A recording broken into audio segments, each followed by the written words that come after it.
মুসা কালিমুল্লাহর জামানায় কেউ যদি গুনার কাজ করত, জেনা করত, তাকে গ্রাম থেকে বের করে দেওয়া হতো, গ্রামের ভিতরে তাকে রাখা হতো না। ওমরের জামানায় এক ব্যক্তিকে জেনারত অবস্থায় পাওয়া গেল, হযরত মুসার জামানায় এক ব্যক্তিকে জেনারত অবস্থায় পাওয়া গেল।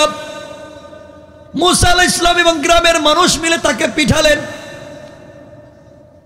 পিটাতে পিটাতে অজ্ঞান করে তাকে গ্রাম থেকে বের করে জঙ্গলে ফেলে দিয়েছেন। নিয়ম যা ছিল তা করলেন। যুবক জেনা করেছে, তাকে পিটাইয়া জঙ্গলে ফেলে দিয়েছেন। একদিন হয়ে গেল কেউ যায় না, 2 দিন 3 দিন হয়ে গেল কেউ দেখতে যায় না। যুবক এবার চিন্তা করে, যাদের জন্য দুনিয়ার জমিনে চুরি করলাম, ডাকাতি করলাম, যেই মা বাবা সন্তান স্ত্রীকে খাওয়ানোর জন্য এত কষ্ট করলাম, আজ আমি জঙ্গলে কেউ এসে একটু খবর নিয়ে গেল না, আজ আমাকে একটু খাবারের ব্যবস্থা কেউ করে দিল না, আমার ইন্তেকালের সময় কেউ আমাকে পানির ব্যবস্থা করে দিল না। কাল পর্যন্ত আমার তো সবাই ছিল, বন্ধু বান্ধব ছিল, আত্মীয় স্বজন ছিল, আজ আমাকে কেউ চিনে না, কেউ কাছে রাখে না। বুঝতে পেরেছি বাঁচবার কোনো পথ নাই, একমাত্র রব ছাড়া আর কেউ নাই। এবার যুবক ডাইনে তাকায়া দেখে কেউ নাই, বামে তাকায়া দেখে কেউ নাই, পিছনে তাকায়া দেখে কেউ নাই, সামনে তাকায়া দেখে কেউ নাই। যুবক চিন্তা করে আর বলছে, আল্লাহ তাআলা, দুনিয়ার দোকায় পড়ে অন্যায় করে ফেলেছি, কেউ তো আমার আশেপাশে আসে না, তুমি কি আমাকে ক্ষমা করবা না? আয় আল্লাহ তাআলা, আমার সাকারাতের আগে তুমি আমাকে ক্ষমা করে দাও। ভুল করে ফেলে, অন্যায় করে ফেলেছি, অপরাধ করে ফেলেছি, আল্লাহ তাআলা তুমি কি আমাকে ক্ষমা করবা না? তুমি আমাকে মাফ করে দাও। আয় আল্লাহ, কথা দিলাম যদি দুনিয়া বেঁচে যায় আর কোনোদিন অন্যায় করব না, আর মরে গেলে তুমি জাহান্নামে দিও না, জান্নাত ছাড়ার কোথাও দিও না। আমার বন্ধু করে এক জিনাকার জঙ্গলের ভিতরে সাকরাতের আগে আল্লাহর কাছে তওবা করে। আল্লাহ কোরআনে কারীমে সূরা আল ফুরকানের 65 নম্বর আয়াতের ভিতরে বললেন, ওয়াল্লাযীনা ইয়াকুলুনা রব্বানা ইসরিফ আন্না আযাবা জাহান্নাম ইন্না আযাবাহা কানা গরামা। আল্লাহ রাব্বুল ইজ্জত ওয়াল জালাল বললেন, সাকারাতের আগে, গারগারা শুরু হয়ে যাওয়ার আগে, কবরে চলে যাওয়ার আগে, মালাকুল মউত পৌঁছে যাওয়ার আগে, আজরাইল চলে আসার আগে কেউ যদি তার গোটা জিন্দেগির গুনার জন্য আমি আল্লাহর দরবারে তওবা করে, আমি আল্লাহ রাব্বুল ইজ্জত ওয়াল জালাল কথা দিলাম, গোলাম রে, তওবা করতে দেরি হবে, আমি আল্লাহ তোমাকে মাফ করে আমার জিম্মাদারিতে জান্নাতি বলে ফয়সালা করে দিতে আমি আল্লাহর 1 মিনিটও দেরি হয় না। যুবক কান্না করে বলছে, আল্লাহ তাআলা, আমার অপরাধের কারণে কেউ আসে না, এই মুহূর্তে তুমি আমাকে ক্ষমা করে দাও। যুবক যখন এভাবে কান্না করে, ভাইরে, কিছুক্ষণ পরে যুবক ইন্তেকাল করেছে, মরে গিয়েছে। গভীর রাত্রে আল্লাহ তাআলা মুসাকে বলছেন, মুসা ঘুম থেকে ওঠো। মুসা আলাইহিস সালাম আল্লাহকে ডাক দিয়ে বলছেন, আল্লাহ তাআলা, দুনিয়ার জমিনে আপনি কোনোদিন আমাকে ঘুম থেকে এভাবে উঠতে বলেন না, এভাবে রাত্রবেলা ওঠান নাই, কি হলো? আল্লাহ বললেন, মুসা রে, ওই জঙ্গলের ভিতরে আমার এক বন্ধু, এই জঙ্গলের ভিতরে আমার এক গোলাম ইন্তেকাল করেছে, পাক্কা গোলাম ইন্তেকাল করেছে, জান্নাতি গোলাম ইন্তেকাল করেছে, কেউ জানে না, তুমি তার জানাজায় হাজির হয়ে যাও, এই জন্যে আমি তোমাকে ঘুম থেকে উঠতে বললাম। মুসা আলাইহিস সালাম বললেন, আল্লাহ তাআলা, আপনি জানেন আমি বনি ইসরাইলের নবী, আর বনি ইসরাইল কোন জিনিস বাকিতে বিশ্বাস করে না, যা পায় নগদে বিশ্বাস করে। আল্লাহ তাআলা, আপনি বলেন তো, আমি যদি জানাজায় যাই, আমার বনি ইসরাইলদেরকে নিয়ে জানাজায় যাইতে কি লাভ হবে? নগদ কি দিবেন আপনি বলেন? আল্লাহ রব্বুল ইজ্জত ওয়াল জালাল বললেন, মূসা কথা দিলাম যারা আমার এই গোলামের জানাজায় হাজির হয়ে যাবে, হাজির হবে, আমি আল্লাহ তাদের সকলকে মাফের ঘোষণা দিয়ে দিলাম।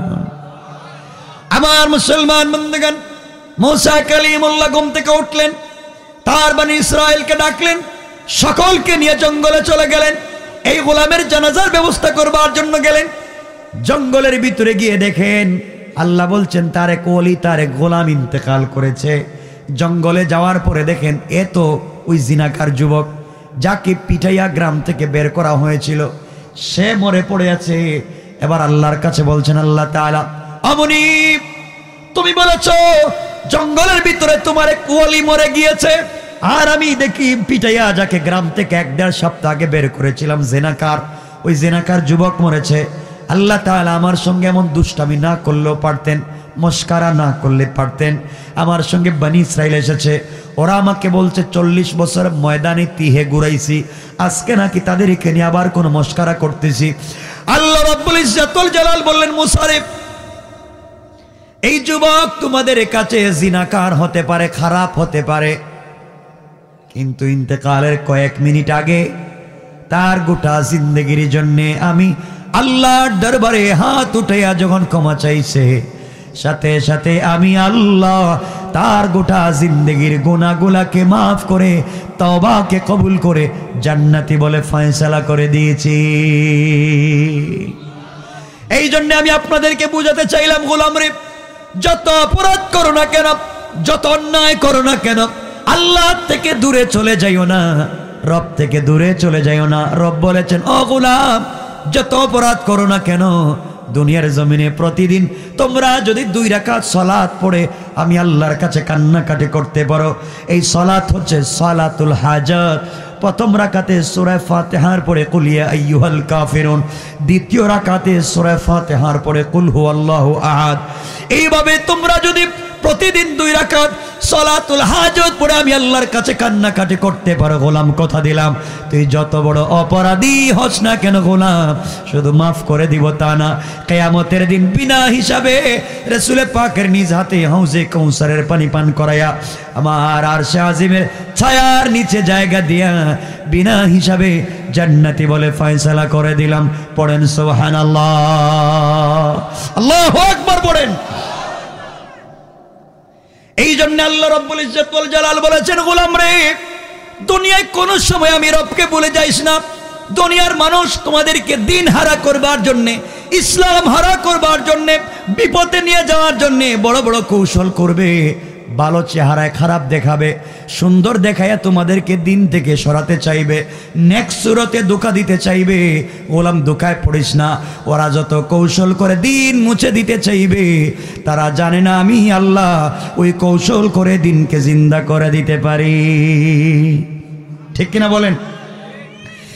এই জন্য আমার আল্লাহ কোরআনে কারীমের ভিতরে বললেন, ওয়া মাকারু ওয়া মাকারাল্লাহ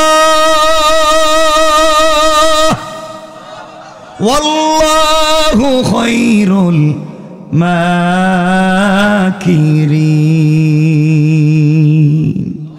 আল্লাহ রাব্বুল ইজ্জত ওয়াল জালাল বলে দিলেন, গোলাম রে, কাফের বেঈমানেরা যত কৌশল করে না কেন, সবগুলা কৌশল আমি আল্লাহর কাছে দুর্বল।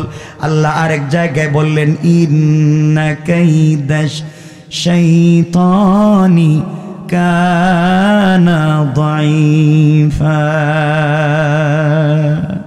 আল্লাহ রাব্বুল ইজ্জত ওয়াল জালাল জানায়া দিলেন, গোলাম রে, ওরা যে কোনো কৌশলে দিনকে মুছে দিতে চাইবে, আমি আল্লাহর কাছে তাদের কৌশল বড়ই দুর্বল। গোলাম, তুমি যদি 2 রাকাত সালাতুল হাজাত পড়ে নাও, তোমার দিন এবং রাত্রের জিম্মাদার স্বয়ং আমি আল্লাহ। সুবহানাল্লাহ পড়েন। আপনাদের মনে কষ্ট হচ্ছে? ভাই আমি কি শেষ করে দেব? 12টা হয়ে গেছে তো। আরে না, কতক্ষণ? সারা রাত। না, আপনাদেরও তো অসুবিধা হইতেছে, বোঝা যাচ্ছে বসায়। হ্যাঁ, অসুবিধা হচ্ছে না? ঘুম পাচ্ছে না তো? একটু হাত উঠে দেখান কারা ঘুমাইছেন।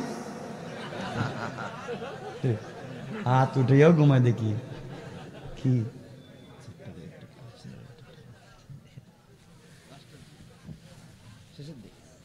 আপনারা হাত উঠে ঘুমা, এটা তো জীবনে শুনলাম না। কষ্ট হচ্ছে না তো? আলহামদুলিল্লাহ, আলহামদুলিল্লাহ বলেন, আওয়াজ করে বলেন, আরো জোরে বলেন। তো ফজরের নামাজে পড়বেন না? তাহলে আমি যে কথা আলোচনাতে রাখতেছি, যে জায়গা আসছি, 2 রাকাত সালাতের কথা আল্লাহ রাসূল বলছেন যে আয়াত পড়েছি, তোমরা যদি এই সাইর নামক জাহান্নাম থেকে বাঁচতে চাও আর নিজেকে জান্নাতি বানাতে চাও, তাহলে প্রতিদিন 2 রাকাত সালাত পড়ো, যার নাম সালাতুল হাজাত। প্রথম রাকাতে সূরা আল ফাতিহার পরে কুল ইয়া আইয়ুহাল কাফিরুন, দ্বিতীয় রাকাতে সূরা আল ফাতিহার পরে কুল হুয়াল্লাহু আহাদ। এটা যদি পড়েন, আপনি কি করেন বলেন? এটা যদি পড়েন, পৃথিবীর কোনো ক্ষমতা নাই আপনার ক্ষতি করার। না, আর আসতে পড়েন সুবহানাল্লাহ। এখানে কথা বলি, আলোচনা সংক্ষেপ করবো, তাও তো হবে না, দেখতেছি লম্বা হয়ে যেতেছে। আরে শুনেন, খালি বলেন। নির্বাচন হইতেছে না, রাত্রে যাওয়া লাগবে কত জায়গায় আপনাদের। হ্যাঁ বুঝি তো আমি। আমার বন্ধুগণ শুনেন, জীবনে কোনো জায়গায় কষ্ট নিবেন না। সকল কাজে আল্লাহ পাক রব্বুল ইজ্জত ওয়াল জালালকে খুশি করতে চেষ্টা করবেন, সন্তুষ্ট করতে চেষ্টা করবেন। সকল কাজে আল্লাহর আনুগত্য প্রকাশ করবেন ইনশাআল্লাহ। বলেন ইনশাআল্লাহ। আমি সূরা যেটা শুরু করছি না করলে আবার খারাপ লাগবে, আমি শেষ করে দিচ্ছি সালাতুল হাজতের কথা। আমার বন্ধুগণ, আপনারা লুকমান হাকিমের নাম শুনছেন? হাকিম লুকমান, কোরআনে আল্লাহ তার নাম নিয়েছেন এবং কোরআন একটা সূরাও তার নামে দিয়েছেন। উনি কোন নবী ছিলেন না, কোন রাসূল ছিলেন না, ছিলেন একজন আল্লাহওয়ালা। সুন্দর ছিলেন না, কালো মানুষ। কালোর তো একটা কোয়ালিটি আছে, তার কোনো কোয়ালিটি ছিল না। কালো, খাটো, মানে বেটে, ঠোঁট মোটা, চোখ ছোট, পাও রেল লাইনের মতো ফাড়া ফাড়া। মানে এক কথা, আল্লাহ মনে হয় ডাইস ছাড়া বানাইয়া দিছে। আমি কি বোঝাতে চাই বুঝবেন? মানে ইথিওপিয়ার মানুষকে যারা দেখছেন, আমি জানি না দেখছেন কিনা, আফ্রিকার ইথিওপিয়া, এখন তাদের ইথিওপিয়ার রাজধানী তো ইউরোপ আমেরিকার মতো হয়েছে। ইথিওপিয়ার মানুষ মনে হয় ডাইস ছাড়া, নাকের সেন্টার ঠিক নাই। এই মানুষের চাইতেও কালো হযরতে লোকমান হাকিম। এই ইথিওপিয়ার মানুষ ছিলেন হযরতে বেলাল।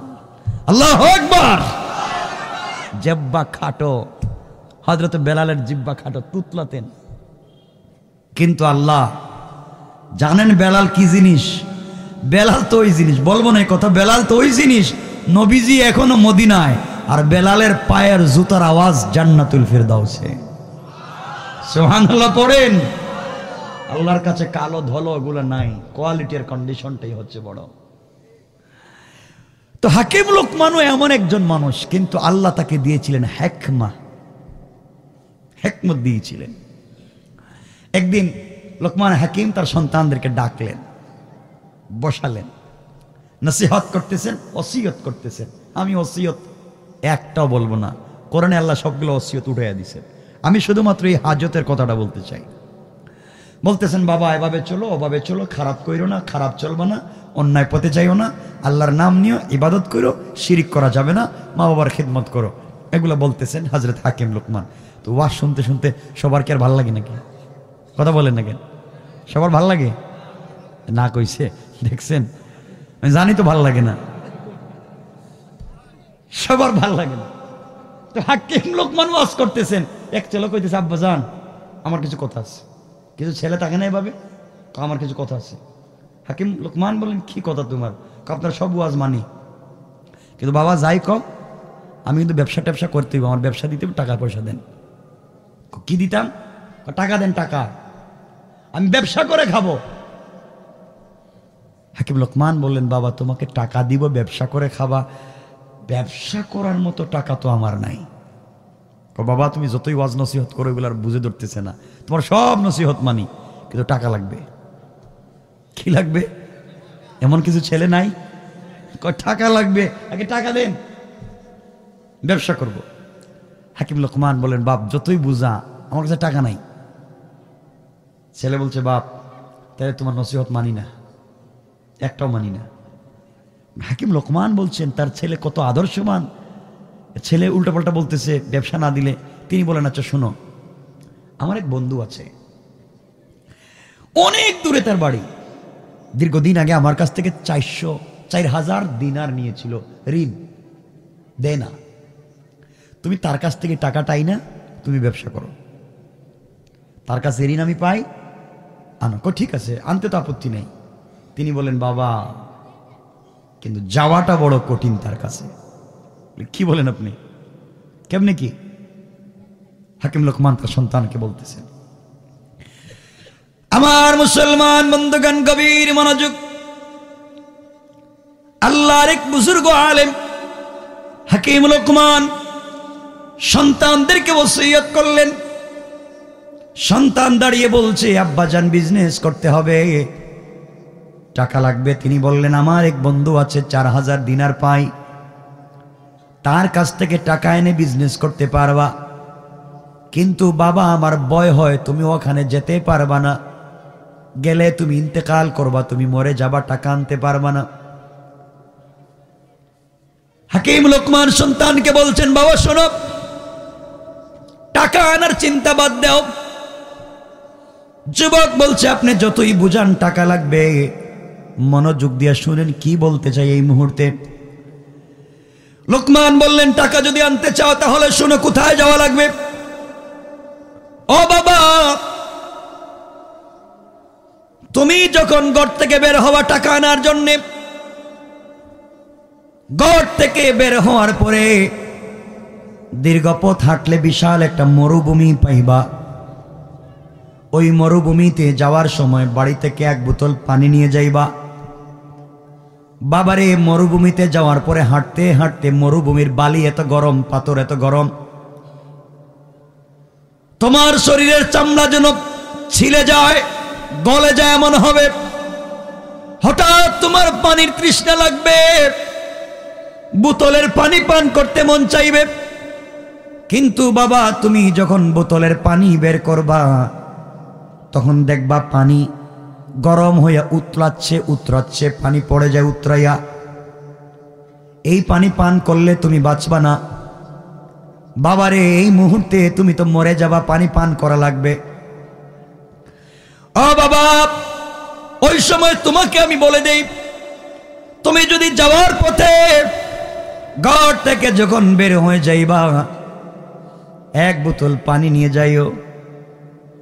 আর ঘর থেকে বের হলে তোমার বিপদের সমূহ আশঙ্কা আছে, কিন্তু যাওয়ার আগে, ঘর থেকে বের হওয়ার আগে তুমি 2 রাকাত সালাতুল হাজত পড়ে যদি ঘর থেকে বের হয়ে যাও, আমার বিশ্বাস সকল বিপদে আল্লাহ তোমাকে হেফাজত করে দিবে। হাকিম লোকমান বলছেন, বাবা মরুভূমিতে যাওয়ার পরে তোমার পানি যখন গরম হয়ে যাবে, তোমার জিহ্বা শুকিয়ে যাচ্ছে, কলিজা বের হয়ে যাচ্ছে, পানি পান করা লাগবে। পানি তো এটা গরম, খেতে পারবা না। ওই সময় কষ্ট করে আমার ওসিয়ত হলো তুমি 2 রাকাত সালাতুল হাজত পড়বা। তুমি দেখবা বিশাল মরুভূমি, কোনো গাছ নাই, বাড়ি নাই, ঘর নাই। আমার বিশ্বাস তুমি যদি 2 রাকাত সালাতুল হাজত পড়ো, ডান দিকে সালাম ফিরাইয়া দেখবা বাগানের মধ্যে, বিশাল মরুভূমির মধ্যখানে সুন্দর একটা বাগান দেখা যায়। না সুবহানাল্লাহ, আগামী বছর কেমন? আরেকটু জোরে কর, মনে হইতেছে এবছর একটু কম বলবে নাকি? আমার বন্ধুগণ, হাকিম লোকমান বললেন, বাবা সুন্দর একটা বাগান দেখবা, জঙ্গল দেখবা, ওই জঙ্গলের ভিতরে তুমি প্রবেশ করে যাইবা। প্রবেশ করবার পরে তুমি দেখবা একটা পাথর থেকে ঠান্ডা পানি ঝর্ণার মতো গড়ে গড়ে পড়াচ্ছে। এই পানি তুমি নিজে পান করবা, বোতলের মধ্যে ভরে নিবা, 2 রাকাত সালাতুল হাজত পড়বা। বাবারে জঙ্গলের ভিতরে বিষাক্ত সাপ আছে, তোমাকে খেয়ে ফেলবে। আমার বিশ্বাস বিপদের সময় যদি 2 রাকাত সালাতুল হাজত পড়ো, আমার বিশ্বাস আল্লাহ তোমাকে হেফাজত করে নিবে। ও বাবা, ঠান্ডা পানি পান করবার পরে,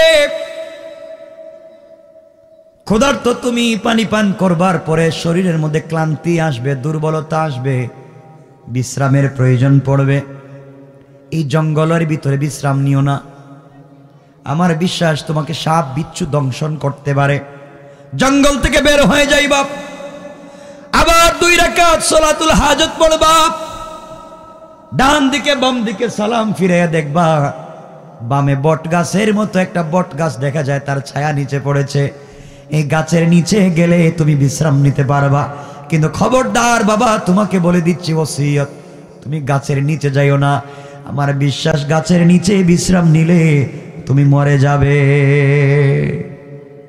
বাবা তাহলে আমি কি করব, কেমনে যাব? ও বাবা, ওই সময় আবার তুমি 2 রাকাত সালাতুল হাজত পড়বা। গাছের গোড়ায় তাকাইয়া দেখবা, হয়তো বা একজন মুরব্বী দেখা যায়, বৃদ্ধ লোক বসে আছে। ওই বৃদ্ধ লোক যদি তোমাকে ডাকে আর বলে আয়, তার রানের উপরে মাথা রেখে যদি ঘুমাতে তোমাকে সুযোগ দেয়, তাহলে সকল কাজে আমার ওসিয়ত মনে রাখবা, 2 রাকাত সালাতুল হাজত পড়বা। আর এই বৃদ্ধ লোকটা যদি তোমাকে কোনো ওসিয়ত করে, পরামর্শ দেয়, মেনে নিবা। আমার বিশ্বাস এই বৃদ্ধ লোকের দ্বারা তোমার কোনো ক্ষতি হবে না। সুবহানাল্লাহ পড়েন। ও বাবা, এরপরে তোমাকে লম্বা সফর করা লাগবে, লম্বা পথে চলা লাগবে। এই লম্বা পথে চলতে গেলে বাবা, তোমাকে বলছি শোনো, লম্বা পথে চলতে গেলে একা একা যাইবা না। এই মুরব্বীকে সাথে নিয়ে যদি যাওয়া যায়, মুরব্বীকে সাথে নিয়ে যাইও।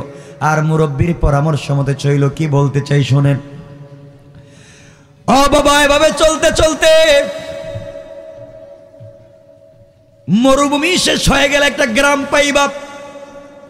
ওই গ্রামের ভিতরে যদি তুমি ঢুকে যাও, গ্রামের ভিতরে গিয়ে তুমি আমার পরিচয় দিবা।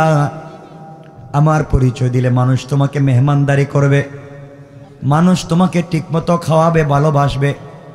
বাবারে, 3 দিনের উপরেই বাড়িতে থাকবা না। ও বাবা, তুমি 3 নম্বর দিন পর ওই বাড়িতে আর থাকবা না, ওই গ্রামে আর থাকবা না, শহরে থাকবা না, বের হয়ে যাইও। কারণ আমার ভয় হয় 4র্থ দিন সকালবেলা এলাকার মানুষ মিলে তাদের এলাকার তাদের দেশে বিশ্ব সুন্দরী একটা মেয়েকে তোমার কাছে নিয়ে আসবে বিয়ে দিতে। বাবা, তুমি এই মেয়েটাকে বিয়ে করতে যাইও না। মেয়েটাকে বিয়ে করলেই তুমি মরে যাইবা। আমার বন্ধুগণ, আল্লামা জুলফিকার নকশবন্দি ওনার খুতুবাতে জুলফিকার নকশবন্দিতে বলেন, হাকিম লোকমান বলছেন, বাবারে তুমি যেভাবেই পারো বের হয়ে যাইও, সালাতুল হাজত পড়ো, মুরব্বীর পরামর্শ নিও। এই গ্রাম থেকে যদি নিজের জীবন বাঁচিয়ে বের হতে পারো, দীর্ঘ পথ চলতে চলতে সাগর পাইবা। সাগরের পারে গেলে দেখবা আমার বন্ধু 2তলা একটা বাড়ি আছে, 2তলায় থাকে। তার কাছে যাইবা, টাকা চাইবা, কিন্তু তোমাকে টাকা দিবে না। শর্ত হলো তার বাড়িতে তোমাকে টাকা লাগবে, 1 রাত্রে থাকলে সকালবেলা টাকা দিবে। কিন্তু আজ পর্যন্ত যত মানুষ তার কাছে ঋণ পায়, ঋণ নিতে গিয়েছে, কোনোদিন ঋণ নিয়ে আসতে পারে নাই। রাত্রবেলা যারাই ঘুমাইছে, সকালবেলা লাশ হয়ে বের হয়েছে। এই জন্যে তোমাকে বলছি বাবা, যাইও না। আমার বন্ধুগণ, এক পর্যায়ে হাকিম লোকমানের ছেলে কোনো কথাই মানতে চায় না। এক পর্যায়ে 2 রাকাত সালাতুল হাজত পড়ে পানির বোতল হাতে নিয়ে ব্যাগে নিয়ে ঘর থেকে বের হয়েছেন 4000 দিনার আনার জন্যে। কথাগুলো শুনেন, কি বুঝাতে চাই। ঘর থেকে বের হয়ে সালাতুল হাজত পড়ে যখন চলতে লাগলেন, দীর্ঘ পথ চলবার পরে বিশাল মরুভূমি পড়েছে। মরুভূমিতে হাঁটতে হাঁটতে হঠাৎ করে তৃষ্ণা লেগে গিয়েছে, জ্বলে যাচ্ছে, জুতা নষ্ট হয়ে যাচ্ছে। হাকিম লোকমানের ছেলে পানি বের করলেন পান করার জন্য, বাহির করে দেখে বাবা যেভাবে বলেছেন তার চাইতে বেশি গরম হয়ে গিয়েছে। বাবার কথা মিলে গিয়েছে, পানি পান করা যাবে না, এই পানি পান করলে বাঁচা যাবে না। 2 রাকাত সালাতুল হাজত পড়ে আল্লাহর কাছে ডাক দিয়ে বলছেন, আল্লাহ পানি পান করলে তো আমি বাঁচব না, কিন্তু আল্লাহ তাআলা আমি কি করি? হাজত পড়ে সালাম ফিরিয়ে ডান দিকে ফিরাইছেন, বিশাল মরুভূমি, একটা গাছ নাই। সালাম ফেরানোর সাথে সাথে তাকায়া দেখে বিশাল বড় একটা বাগান আর জঙ্গল দেখা যায়। সুবহানাল্লাহ জুড়ে পড়েন। আমার বন্ধুগণ, এক পর্যায়ে হাকিম লোকমানের ছেলে বুকের মধ্যে বল পাইলেন, বাবার ওসিয়ত মিলে গিয়েছে। জঙ্গলের ভিতরে ঢুকে দেখেন পাথরের ভিতর থেকে ঝর্ণার মতো গড়াইয়া পানি পড়তেছে। এই পানি নিজে পান করলেন, বোতলের ভিতরে নিলেন, নিজে পান করলেন, নিলেন চলবার পথের জন্য। ঠান্ডা লেগেছে, বিশ্রাম নিতে চাইলেন, তাকায়া দেখেন জঙ্গলের ভিতরে সাপ বিচ্ছু। বাবার ওসিয়তের কথা মনে পড়েছে। বাবা বলেছেন, তুমি যদি ওই জায়গায় ঘুমাও তাইলে তুমি নষ্ট মরে যাবে। বের হলেন, কিন্তু হাঁটতে পারতেছেন না। দেখবেন ক্লান্ত মানুষ ঠান্ডা পানি পান করলে বিশ্রামের প্রয়োজন হয় না? কথা বলেন। ক্লান্ত হয়েছেন, ক্লান্তি এসেছে, বিশ্রাম লাগবে। হঠাৎ বাবার ওসিয়তের কথা মনে পড়েছে। বাবা বলেছেন 2 রাকাত সালাতুল হাজত পড়ার জন্যে। আবার তিনি হাজত পড়লেন, বাম দিকে সালাম ফিরাইয়া দেখেন সুন্দর একটা বট গাছের মতো বড় গাছ দেখা যায়। বাবার সবগুলা কথা মিলে যাচ্ছে। মন চাইলো গাছের গোড়ায় বিশ্রাম নিবেন, কিন্তু বাবা বলেছেন গাছের গোড়ায় বিশ্রাম নিলে বাঁচবা না। এখন কি করবেন? হঠাৎ আশ্চর্য হয়ে গেলেন, মনে পড়েছে বাবা বলেছেন আবার সালাত পড়ার জন্য। 2 রাকাত সালাত পড়লেন। পিছন দিকে তাকায়া দেখেন ওই গাছের গোড়ায় একজন মুরব্বী, মুখে সাদা দাড়ি, মাথায় সাদা পাগড়ি, বসে বসে তাসবিহ পড়তেছে। মুরব্বী ডাক দিয়ে বলছে, যুবকের দিকে আসো। হাকিম লোকমানের ছেলে বলছেন, না না, আমার বাবা বলছেন গাছের গোড়ায় গেলে মরণ। আমার বাবার সবগুলা কথা সত্য, আমি যাব না। মুরব্বী ডাক দিয়া বলছে, যুবক রে, তোমার বাপ কি ওই কথা বলে ওসিয়ত করে নাই যে গাছের গোড়ায় যদি কোনো মুরব্বী লোককে পাও, সে যদি পরামর্শ দেয় মেনে নিও, তার কথা মাইনো, আপত্তি নাই। আমি বলছি তুমি আসো, আমার রানের উপরে মাথা রেখে ঘুমাও। মনে পড়েছে বাবার কথা। বাবা বলেছেন যদি মুরব্বী তার রানের উপরে মাথা রেখে ঘুমাতে বলে তাহলে বিপদ হবে না। হযরত হাকিম লোকমানের ছেলে পৌঁছে গেলেন, ব্যাগ রেখে দিলেন। ক্লান্ত শরীর, দীর্ঘদিন পর্যন্ত হাঁটলেন। শরীর নিয়ে এই মুরব্বীর রানের উপরে মাথা রেখে ঘুমিয়ে পড়লেন, বিশ্রাম নিচ্ছেন, নিদ্রায় পৌঁছে গিয়েছেন। এমন সময় গাছের ডাল থেকে বিষাক্ত একটা কালো সাপ গাছ থেকে নেমে হাকিম লোকমানের, কেউ বলছেন মাথায়, কেউ বলছেন হাতের ওই জায়গায় বোঝাতে চান, আর কেউ বলছেন হাঁটুর নিচে দংশন করেছে। আমরা মানলাম যে কোনো এক জায়গায় দংশন করেছে। হাকিম লোকমানের ছেলের পুরা বডি কালো হয়ে গিয়েছে। এই মুরব্বী আবার চিন্তা করলেন, এই সন্তান আমাকে বলেছে গাছের গোড়ায় বিশ্রাম নিলে মৃত্যুর ভয় আছে। আমি তাকে বুঝাইয়া আমি বললাম তোরা বিপদ হবে না। এখন যে আমার রানের উপরে ঘুমানোর পরে তার এত বড় বিপদ হয়ে গেল, কেমনে বাঁচানো যায়, আমি কি জবাব দিব? চিন্তা করে তিনি যেই সাপটাকে আঘাত করেছে সাপটাকে ধরলেন, যেই জায়গা থেকে বিষ নিয়েছে ওই জায়গায় মুখ লাগায় বলেন, সাপ তুই যেখান থেকে বিষ দিছিস ওখান থেকে বেশ নিয়ে যা। সাপ বিষ নিয়ে গেল। লোকমান হাকিমের ছেলে ঘুমন্ত অবস্থায় আছেন। মুরব্বী সাপটাকে কাটলেন, 2 টুকরা করলেন। 2 টুকরা করে লেজের অংশটাকে জমিনের মধ্যে ফেলে দিলেন, মাথার অংশটাকে হাকিম লোকমানের ছেলের ব্যাগের ভিতরে ঢুকাইয়া ব্যাগের মুখটাকে বন্ধ করে দিলেন। কিছুক্ষণ পরে হাকিম লোকমানের ছেলে ঘুম থেকে উঠলেন। উঠে বলছেন, আঙ্কেল এখানে সাপের অর্ধেক ফালানো, কি ব্যাপার, সাপ কেমনে কি? ঘটনা খুলে বললেন, বাবারে তোমাকে একটা সাপ দংশন করেছিল, আঘাত করেছিল, আমি লজ্জা পেয়েছি, এই জন্য সাপটাকে 2 টুকরা করে দিয়েছি, চলো এখানে থাকা যাবে না। এই কথা বলে হাকিম লোকমানের ছেলে উঠে গিয়েছে চলে যাবে। হঠাৎ বাবার ওসিয়তের কথা মনে পড়েছে। বাবা বলেছেন সামনে আরো ভয়ঙ্কর বিপদ আছে, এই বিপদ থেকে বাঁচবার জন্যে এই মুরব্বীকে যদি কাছে সাথে রাখা যায়, সফরের সঙ্গী রাখা যায়, বিপদ থেকে বাঁচা যাবে। তিনি বললেন, আঙ্কেল ও বাবা আপনি কি আমার সঙ্গে সফরে যাবেন? মুরব্বী ডেকে বলছেন, যুবক রে তুমি যদি নিয়ে যাও আমার কোনো আপত্তি নাই। হাকিম লোকমানের ছেলে সাথে নিলেন, মুরব্বীকে চলতে লাগলেন। দীর্ঘ পথ চলবার পরে গ্রামের ভিতরে ঢুকলেন। গ্রামের ভিতরে ঢোকার পরে হাকিমের পরিচয় দিলেন, লোকমানের পরিচয় দিলেন।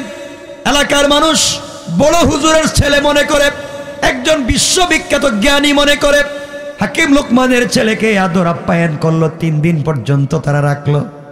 হাকিম লোকমানের ছেলে চিন্তা করলেন, বাবা বলেছেন 3 দিনের বেশি থাকা যাবে না, এখানে আগামীকালকে সকালে চলে যেতে হবে।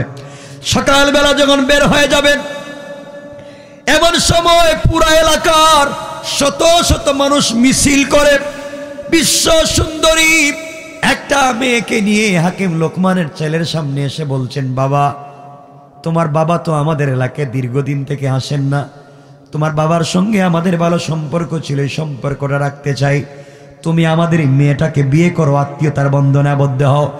হাকিম লোকমানের ছেলে মেয়ের চেহারার দিকে তাকায়া দেখেন, দুনিয়ার জমিনে যত মানুষ জীবনে দেখেছে এত সুন্দরী মেয়ে কোনোদিন দেখেন নাই। তার মনের ভিতরে আসলো, আমি বিয়ে না করলেও তো এই মেয়েকে অন্য কেউ বিয়ে করবে, এত সুন্দরী মেয়ে পাওয়ার পরে যদি বিয়ে না করে এটা আফসোসের, কি দেখলাম, কি করব, কোথায় যাব? মুরব্বীর সঙ্গে পরামর্শ করেন, আঙ্কেল কি করব এখন বলেন, এত সুন্দরী মেয়েকে রেখে যদি বিয়ে না করি আফসোসের বিষয়।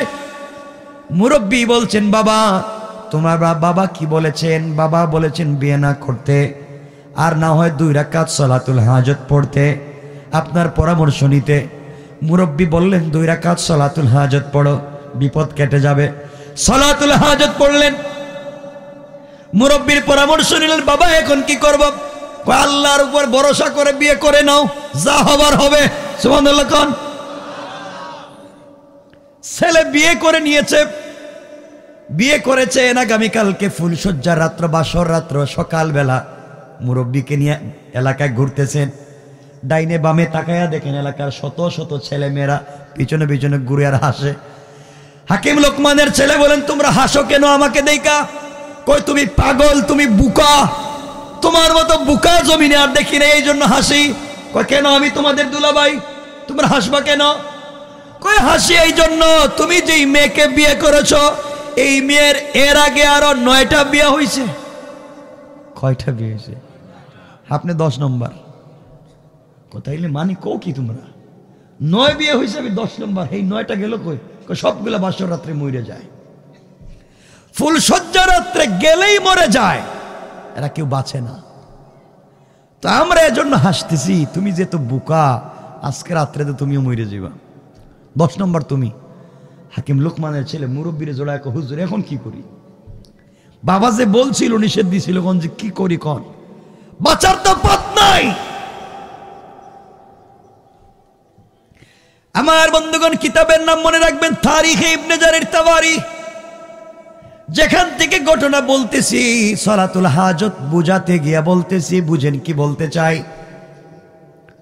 মুরব্বী বলছেন, বিয়ে তো করছো, এখন কেমনে বাঁচবা তুমি জানো। হুজুর বাঁচার তো কোনো পথ নাই, রাত্রেই তো শেষ আজকে। এখন বাপরেও দেখতে পারলাম না, মারেও দেখতে পারলাম না। হাকিম লোকমানের ছেলেকে মুরব্বী বলছেন, বাবা যা করছো তো করছো, বাবা তো না করছিল, তুমি মানছো, এখন বাঁচতে হলে 2 রাকাত সালাতুল হাজত পড়ো। হুজুর সব ঠিক আছে, কিন্তু রাত্রে পরে তো আপনার সাথে আর দেখা হইতো না। আমার বাবার সাথে যদি দেখা হয় আপনি কইেন টাকাও নাই, বিজনেসও নাই, আমি শেষ। আমার বন্ধুগণ, এক পর্যায়ে ফুলসজ্জা রাত্রে হাকিম লোকমানের ছেলে মুরব্বীকে বলছেন, আঙ্কেল এখন কি করি? মুরব্বী বলছেন, বাবা 2 রাকাত সালাতুল হাজত পড়ো। হাকিম লোকমানের ছেলে 2 রাকাত সালাতুল হাজত পড়লেন। হুজুর এখন কি করি? আচ্ছা এখন যাও তুমি, দেখি আল্লাহ কি করেন। হুজুর সারা জীবন একসাথে আমার সাথে হয়তো বিপদ থেকে আমারে বাঁচাইছেন, আজকে আমার সাথে চলেন। বুঝেন না, আমার সাথে চলেন, আমার তো বিপদ। হাকিম লোকমানের ছেলেকে মুরব্বী বলছেন, বাপ যাও যাও, কিন্তু আমি তোমাকে কিছু ওসিয়ত করি, শোনো। কি ওসিয়ত? ও বাবা, ঘরে যাওয়ার পরে তুমি যখন তোমার সুন্দর স্ত্রীর কাছে যাইবা, এই স্ত্রী তোমার সঙ্গে মেলামেশা করবার জন্য পাগল হয়ে যাবে। তুমি তার রূপে পাগল হয়ে মেলামেশা করতে যাইও না। এই ভুল কইরো না, তুমি বইসা তাইকো, তার সাথে গল্প কইরো। শুধু তুমি তাকে একথা বুঝাইয়া টাইম পাস করবা, সময় কাটাবা, যে আজকের রাত্রে তুমি আমাকে চিনবা, আমি তোমাকে চিনব। চিনা জানার মধ্য দিয়ে আমরা আজকের সময়টা কাটায় দেই। লোকমান হাকিমের ছেলে বলছে, হুজুরের ভিতরে যদি পিটানো শুরু করে, যদি মারি শুরু করে, কারণ কেউ তো আর বাঁচবে না, মরে যায়। আমি তো 10 নম্বর, 9 জন তো গেছে। মুরব্বী বলছেন, শোনো আমি কি ওসিয়ত করে দিচ্ছি, শোনো। এইভাবে সময় কাটাতে চাইবা, দীর্ঘক্ষণ গল্প করবার পরে তুমি মেয়েটাকে বলবা, শোনো আমি তোমার সঙ্গে মেলামেশা করব, আমি ওয়াশরুমে যাওয়া লাগবে, অজু ইস্তেঞ্জার প্রয়োজন আছে, আমাকে একটু সুযোগ দাও, আমি বাহির থেকে আসি। এই কথা বলে মেয়েটার কাছে একটা বদনা চাইবা, লুটা চাইবা, পাত্র চাইবা, অর্থাৎ যার ভিতরে পানি রাখা যায়, দেখে রাখা যেমন একটা পাত্র চাইবা। আমার বন্ধুগণ কথা শুনেন কি বলতে চাই।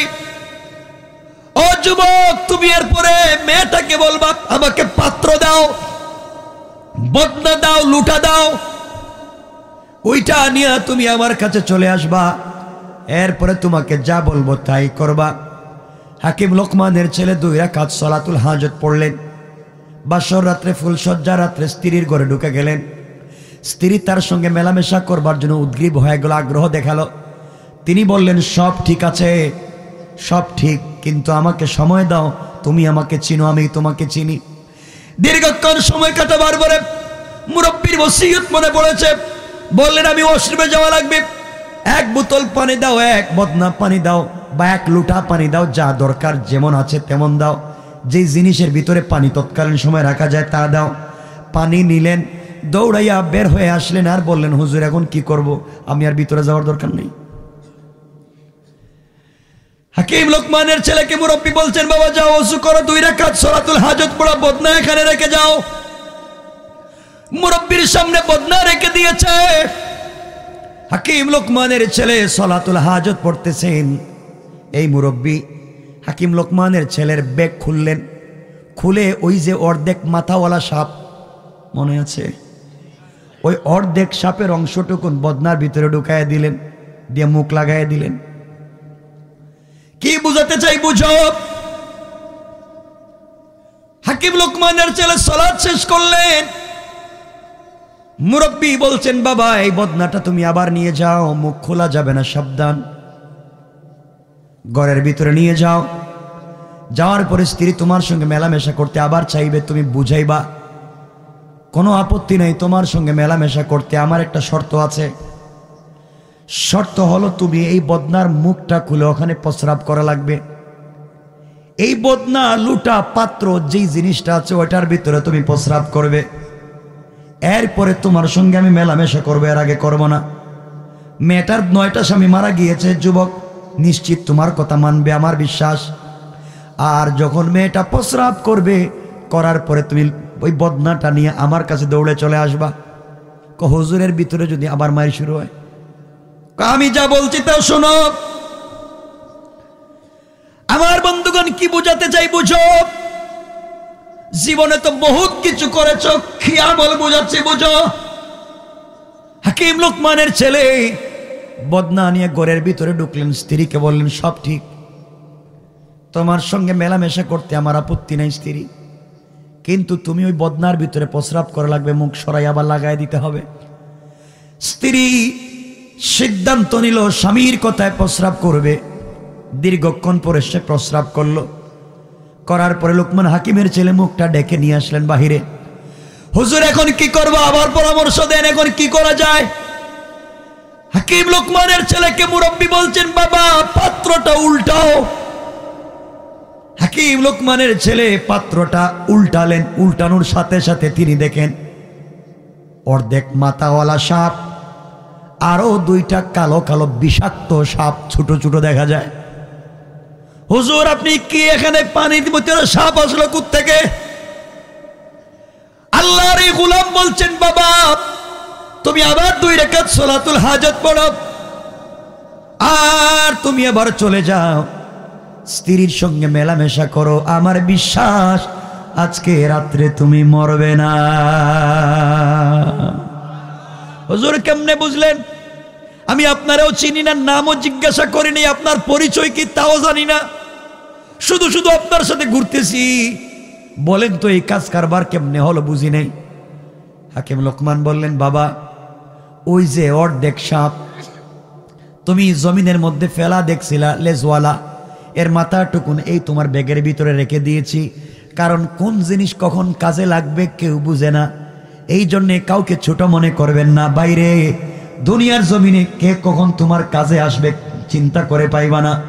ও ভাই, ডাস্টবিনের পানি, আবর্জনার পানি, ড্রেইনের পানি যদি পান করার কাজে না লাগে, অজুর কাজে না লাগে, গোসলের কাজে না লাগে, এটা ময়লা হতে পারে, কিন্তু মনে রাখবা এই পানি কিন্তু আগুন নিবানোর কাজে ঠিকই লাগবে। ঠিক কিনা বলে? যেই গাছে ফল ধরে না, বুড়া হয়ে গিয়েছে, ফল ধরে না দেখে গাছ কেটে দিও না, ফল না ধরলেও সারা জীবন ছায়া দিবে। ঠিক কিনা বলেন? কোন জিনিস কখন কাজে লাগবে চিন্তা করে পাইবা না, এই জন্য ছোট লোক বড় লোক মনে করবা না, সবাইকে মানুষ মনে করবা। হাকিম লোকমানের ছেলে ঘরের ভিতরে গেলেন, আর যাওয়ার আগে বললেন, হুজুর বুঝলাম অর্ধেক সাপ আপনি আমার ব্যাগে রাখছেন, বাকি 2টা আসলো কোত্থেকে? তিনি বললেন, বাবারে এই 2টা সাপ লম্বা ইতিহাস আছে এখানে। ইমামে আবু হানিফা নোমান ইবনে সাবিত, আমাদের ইমামে আজম আবু হানিফা, লম্বা একটা ঘটনা নিয়েছেন ওখানে, সাপ ওই মেয়ের পেটে কেমনে গেল। তিনি বললেন, বাবারে এই মেয়েটার পেটে 2টা বিষাক্ত সাপ ছিল, যখন তার স্বামী তার সঙ্গে মেলামেশা করতে যাইতো তখন এই সাপ দংশন করতো, ওরা মরে যাইতো, বাঁচত না। আজকে আমি তোমার এই অর্ধেক সাপটা লুটার ভিতরে দিয়েছি, মেয়ে যখন প্রস্রাব করতে গিয়েছে ওই 2টা সাপ দেখছে তাদের জাতি আরেকটা ওখানে আছে, মারামারি করবার জন্য লাফালাফি করছে, বের হয়ে গিয়েছে, এই জন্যে তুমি বেঁচে গিয়েছো, মেয়েটার কোনো দোষ নাই, স্ত্রী তোমার ঠিক আছে, মেলামেশা করো, আজকে আর মরবে না। পড়েন সুবহানাল্লাহ।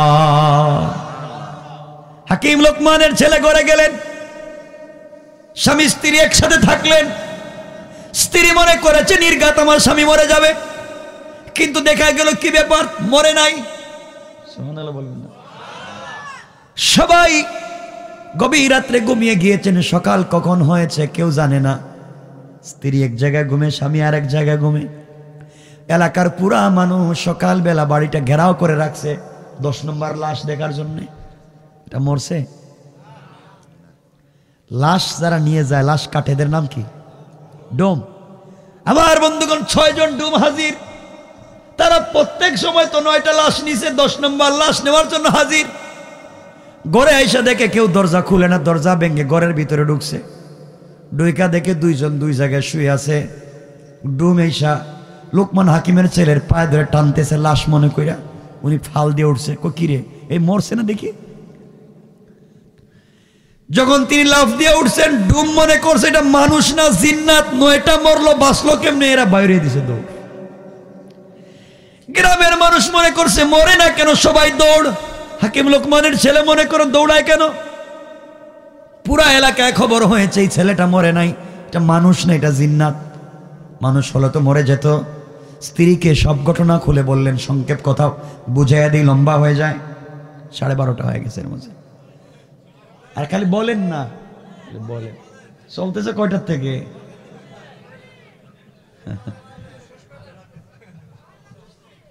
হ্যাঁ, আর ফজরের নামাজে তো কেউ নেই, কিয়ামতের দিন সব দোষ আমার।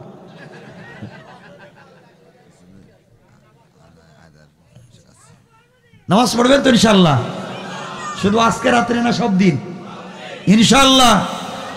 আমি যেখানে রাখবো কে কথা বলবেন না। এই আয়াতের 3টা আলোচনা শুধু একটা করতেছি, যে এই যে বললাম 2 রাকাত নামাজ আসলে কি, সামনে গেলে বুঝবেন। আমার বন্ধুগণ, হাকিম লোকমানের ছেলে বউকে বললেন, তুমি বাড়িতে থাকো, যেহেতু মরি নাই, আশা আছে কতদিন বাঁচবো, ঠিক না বলেন? তুমি বাড়িতে থাকো, সামনে আমার আর একটা কাজ আছে, আমি একজনের কাছে 4000 টাকা পাই, আসলে এটা আনার জন্য আসছিলাম, মধ্যখানে ফিরি বিয়ে করলাম, ঠিক কিনা বলেন? তার উদ্দেশ্য বিয়ে করা, কি টাকা নেওয়া। হাকিম লোকমানের ছেলে মুরব্বীকে বললেন, বাবা এখন কি করব? চলো সামনে যাই। সামনে গেলেন, যাওয়ার পরে দেখলেন 2 তলা একটা বাড়ি, নদীর পারে, সাগরের পারে। হাকিম লোকমানের ছেলে গিয়ে দেখেন একজন মুরব্বী দাড়িওয়ালা, খুব সুন্দর তসবিওয়ালা। গিয়ে বলেন, আঙ্কেল আমার বাপের নাম হাকিম লোকমান, আমি তার ছেলে, 4000 টাকা পাই দেন। এই মুরব্বী মনে করছে জীবনে কেউ আমার কাছ থেকে ঋণ নিয়ে যাইতে পারে নাই, হে আইসে ঋণ নিত। মুরব্বী বলছে, বাবা আমার কাছ থেকে ঋণ নিতে হলে শর্ত হলো রাত্রে আমার বাসায় নিচতলায় ঘুমাতে হবে, সকাল হয়ে গেলে তোমাকে টাকা দিব। হাকিম লোকমানের ছেলে চিন্তা করলেন, বাপ বলছেন ঘুমাইলেই মরণ, কথা বলেন না কেন?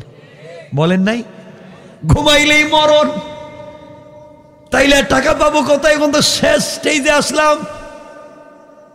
মুরব্বীকে বলছেন, আঙ্কেল বাবা বলছেন রাত্রে থাকলেই মরণ, এখন না থাকলে তো আঙ্কেল টাকা দিবে না।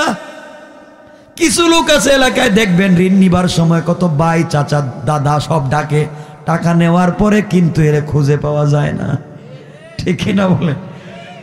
এখন এই মুরব্বীও মানুষের ঋণ দেয় না। শেষ পর্যন্ত হাকিম লোকমানের ছেলে সিদ্ধান্ত নিলেন রাত্র থাকবেন। মুরব্বী বলছেন সালাতুল হাজত পড়ো, 2 রাকাত পড়লেন। রাত্রবেলা নিচতলায় 2 জনকে ঘুমাতে দিছে, মুরব্বী 2 তলায় উঠে গেছে, আর তার 2টা ছেলেকে এক রুমের ভিতরে রাইখা দিছে, সে আর এক রুমে ঘুমাইছে। আর এই মুরব্বী হাকিম লোকমানের ছেলে নিচতলায় ঘুমাইছেন। এই ঋণ যে ব্যক্তি দেয় না, তার উদ্দেশ্য হলো সাগরের পারে বাড়ি, গভীর রাত্রে সাগরে জলোচ্ছ্বাস আছে, ঢেউ আসে, জোয়ার আসে, আর নিচতলায় পানি ঢুকে যায়, মানুষ বাইর হইতে পারে না, মরে যায়, সকালবেলা লাশ হয়, এই জন্য টাকা নিতে পারে না, এই জন্য নিচতলায় ঘুমাতে দেয়, সে 2 তলায় ঘুমায়। তো উদ্দেশ্য হলো হাকিম লোকমানের ছেলেও মরবে, টাকা পাবে না। সে কৌশল করেছে, নিচতলায় ঘুম পাড়াইয়া তাদেরকে মারাবে, টাকা দিবে না। আর আজকে আল্লাহ কৌশল করেছেন, তোকে মারবেন, টাকা দেওয়া লাগবে। আল্লাহ বলছেন কৌশল করবা না, আল্লাহর কৌশল আরো বড়, ঠিক কিনা? এই জন্য আমি যা পড়ছিলাম, আল্লাহ বললেন ওয়া মাকারু ওয়া মাকারাল্লাহ ওয়াল্লাহু খায়রুল মাকিরিন। আল্লাহ রাব্বুল ইজ্জত ওয়াল জালাল বললেন, যারা যেভাবে কৌশল করে না কেন মুছে দিতে, ওরা কিন্তু পারবে না। আমার ভাইরা এক পর্যায়ে ঘুমালেন নিচতলায়, রাত্র গভীর হয়ে গিয়েছে, মুরব্বী দেখে জলোচ্ছ্বাস আসছে। হাকিম লোকমানের ছেলেরে বলছে, উঠ, ঘুম থেকে উঠ। ঘুম থেকে উঠে 2 জন 2 তলায় উঠে গেছে। 2 তলায় উঠে এই মুরব্বীর ছেলেদের রুমে নক করছে। ছেলেরা দরওয়াজা খুলে দিয়ে বলছে, আপনারা কারা? হাকিম লোকমানের ছেলে পরিচয় দিয়েছেন, আমি হাকিম লোকমানের ছেলে, তোমার বাবার সঙ্গে দেখা করতে আসছিলাম, নিচতলায় ঘুম আসে না, একা একা ভাল লাগে রে, এজন্য 2 তলায় আসছি, আপনারা একটু জায়গা দেন। 2 ভাই বলতেছে, আপনারা আমাদের মেহমান, আপনারা আমাদের রুমে ঘুমান, আমরা 2 ভাই নিচতলায় ঘুমাই। সুবহানাল্লাহ বললেন না? আজকে খবর আছে, তুমি মানুষের বাচ্চারে মারো, আজকে তোমার বাচ্চা মরবে। এজন্য আল্লাহ বলছেন, ইন্না কাইদাশ শাইতানি কানা যায়ীফা। আল্লাহ বলছেন, কিসের কৌশল করো, মানুষের সাথে দুষ্টামি করো। আবার বন্ধুগণ, এক পর্যায়ে 2 ভাই এসে নিচতলায় যখন ঘুমিয়ে পড়েছে, হাকিম লোকমানের ছেলের মুরব্বী দুতলায়, রাত্রে জলুচ্চাচ আসছে, আইসার নিচে ঢুকছে, দুনো ভাই দরজা খোলার আগে মরে গেছে। সকালবেলা মুরব্বী ঘুম থেকে উঠছে, আহারে আজকে তোর টাকা পাবে না, দেখি হাকিম লোকমানের ছেলের লাশ গেল কই। নিচতলায় লাশ খুঁজতে আইসা দেখে নিজের দুই ছেলে মরে গিয়েছে, মাথায় হাত দিছে, আহারে তারা এলা গেল কই, আমার দুই ছেলে মরলো, এরা গেল কই। নিজ উপর তলার থেকে নাই মা কয় আঙ্কেল টাকা দেন, সুবহানাল্লাহ বললেন না? কয় তাহলে তো বিপদ, ছেলেও গেল টাকাও দেওয়া লাগবে, লাভও গেছে, আসল সব দিতেই হবে। এই জন্য কারোর সাথে দুষ্টামি করবেন না, অন্যের ক্ষতি করলে নিজের ক্ষতি বেশি হয়, ঠিক কিনা বলেন? এগুলো বুঝবেন ভালো করে। আমার বন্ধুগণ, এক পর্যায়ে 4000 দিনার নিয়া এই মুরব্বী আর হাকিম লোকমানের ছেলে বড় হাসি খুশিতে পুরো রাস্তা সফল আসতেছেন। 2 রাকাত সালাতুল হাজত পড়লেন। কিছু পথ আসার পরে হাকিম লোকমানের ছেলে বলছেন, আঙ্কেল সব তো ঠিক আছে, এতক্ষণ আপনি আমার সাথে ছিলেন, কত আমাকে সহযোগিতা করলেন, আজ পর্যন্ত আপনার পরিচয় জানলাম না, আপনি কে আর আমি কে? মুরব্বী বলছেন, পরিচয় পরে আমি যে তোমাকে বিয়ে করাইয়া দিলাম, টাকা পাওয়াইয়া দিলাম, এখন অর্ধেক তোমার অর্ধেক আমার অর্ধেক, দেখো এমন আছে না নাই? কয় আমি যদি ওর কাছ থেকে ঋণটা আইনা দিতে পারি তাইলে আমার অর্ধেক দিয়ে দিও, আমি নিয়ে দিতেছি, ঠিক না? আমার বন্ধুগণ, এক পর্যায়ে মুরব্বী বলছেন, আমাকে অর্ধেক দাও, তুমি অর্ধেক নাও। হাকিম লোকমানের ছেলে বলছেন, আঙ্কেল পুরো টাকাই নিয়ে নেন, আমার আপত্তি নাই, কিন্তু বউর মধ্যে ভাগ বসাইয়েন না। মুরব্বী বলছেন, বাপরে তোমার তো বউ উদ্দেশ্য ছিল না, উদ্দেশ্য ছিল টাকা, তুমি টাকা নিয়ে যাইবা, এটা তো ফাও, তুমি বিয়ে করছো, তুমি টাকা নিয়ে যাও, আমার লাগবে না, আমার টাকাও লাগবে না, তোমার রাস্তার কোনো জিনিস লাগবে না, চলে যাও, তবে বাড়িতে গেলে আমার সালাম তোমার বাপরে দিও, আল্লাহু আকবার। এবার হাকিম লোকমানের ছেলে বলছেন, হুজুর বাবা আঙ্কেল বলো তো, বাবার কাছে তো সালাম দিব, কিন্তু আপনার পরিচয় কি নাম গিয়ে বলবো, আপনি কে, কোত্থেকে আইলেন, কিছুই জানলাম না।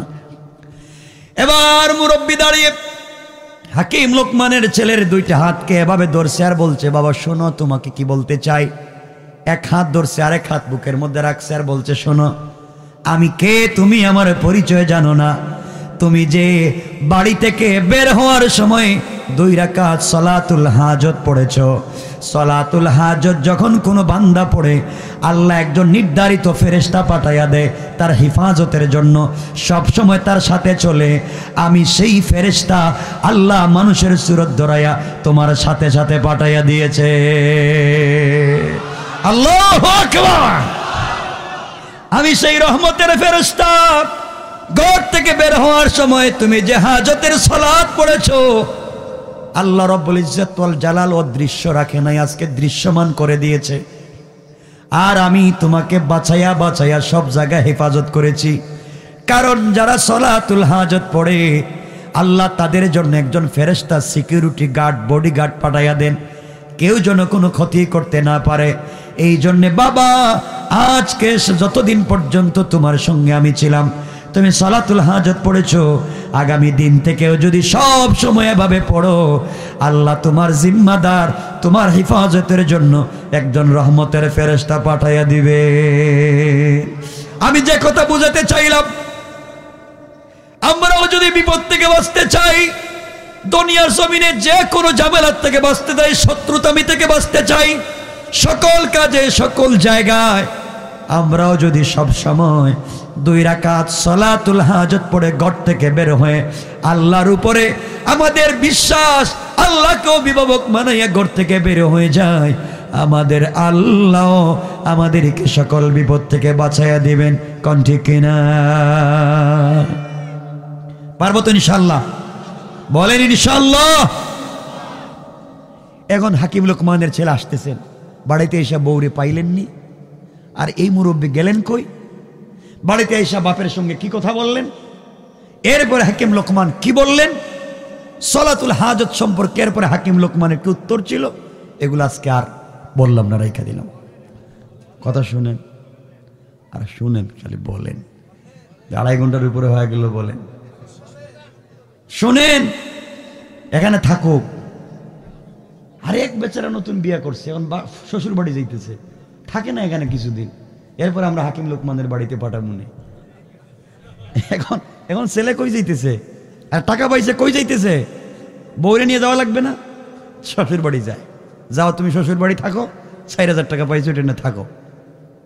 আর আমরা আগামীতে আল্লাহ বাঁচাইলে কোনোদিন বাপের বাড়ি পাঠাইব না, এখানে থাকুক। শুধু বোঝাতে চাইলাম সলাতুল হাজত পড়লে কি বরকত, কি উপকার, কি কল্যাণ, এতটুকুন বোঝাতে চাইলাম। মানবেন তো ইনশাল্লাহ? সবাই পড়বেন তো ইনশাল্লাহ? আর প্র্যাকটিস করে দেখেন, আমার লাইফ থেকে আমিও বলতে পারি, বহুত ঘটনা আছে। হাজত পড়ে বাইর হন, কিচ্ছু হবে না যতক্ষণ পর্যন্ত আল্লাহ আমাদের তাকদিরে মৌত না লিখবেন। ইনশাল্লাহ আল্লাহ আমাদেরকে কবুল করো, আমিন বলেন না? কথা এখানে রাখছি, কিন্তু কেউ উঠবেন না।